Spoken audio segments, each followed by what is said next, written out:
సంక్రాంతికి west Godavari people ఎక్కడున్నా కూడా సంక్రాంతి అప్పుడు ఇంటికొస్తారు. అలాంటిది నేను సంక్రాంతి అయిపోయాక నేను మా ఊరు వెళ్తున్నాను. ఇంక తెల్లవారుజామునే లేచి 6:00 అంటే తెల్లవారుజామున అనుకుంటున్నారా? నాకైతే తెల్లవారుజామునే. ఇంకా అలా ఫ్రెష్ అయిపోయి బ్యాగ్స్ అనేవి ప్యాక్ చేసుకొని ఇంకా స్టార్ట్ అయిపోయాము. ఇంక బయట చాలా చలిగా అండ్ మంచుగా అయితే ఉంది.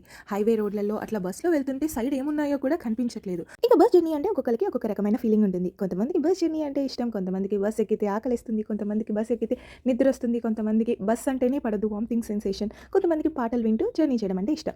అలా నాకైతే బస్ ఎక్కిన తర్వాత నిద్రపోయాను అంటే నెక్స్ట్ స్టాప్ వచ్చిన తర్వాతే లేస్తాను. అలా మీరే కేటగిరీనో కమెంట్ చేసేయండి. ఇంకా ఫైనల్లీ ఇంటికైతే రీచ్ అయిపోయాం. ఇంటికి వచ్చేసిన తర్వాత మా అమ్మమ్మ నా కోసం పన్నీర్ ఫ్రైడ్ రైస్ అయితే చేసి ఇచ్చారు. తర్వాత కొంచెం సేపు టెంపుల్కి వెళ్ళి ఇంకా నేను అమ్మమ్మ కలిసి ఇంటికైతే వచ్చేసాం. లంచ్లోకి అల్ల పచ్చడి అండ్ తోటకూర పులుసు కూర అయితే చేశారు. ఇంకా లంచ్ చేసిన తర్వాత నా లాగిన్ టైం అయితే అయ్యింది. ఇంకా నేను లాగిన్ అయిపోయి నా వర్క్ చేసుకున్నాను. ఇంకా ఈవినింగ్ స్నాక్స్ టైం అయితే అయ్యింది. స్నాక్స్ కింద చక్రాలు, చెక్కలు, అలానే సంక్రాంతి ఫేమస్ స్వీట్ అరిసెలు అయితే తిన్నాము. సార్ నేను ఏలూరు వెళ్ళకైతే 2 మంచి ప్లేసెస్ని విజిట్ చేశాను. అవేంటి అనేది నెక్స్ట్ షార్ట్స్లో పోస్ట్ చేస్తాను. అవన్నీ మీ దాకా రావాలి అంటే మన ఛానల్ని సబ్స్క్రైబ్ చేసేయండి.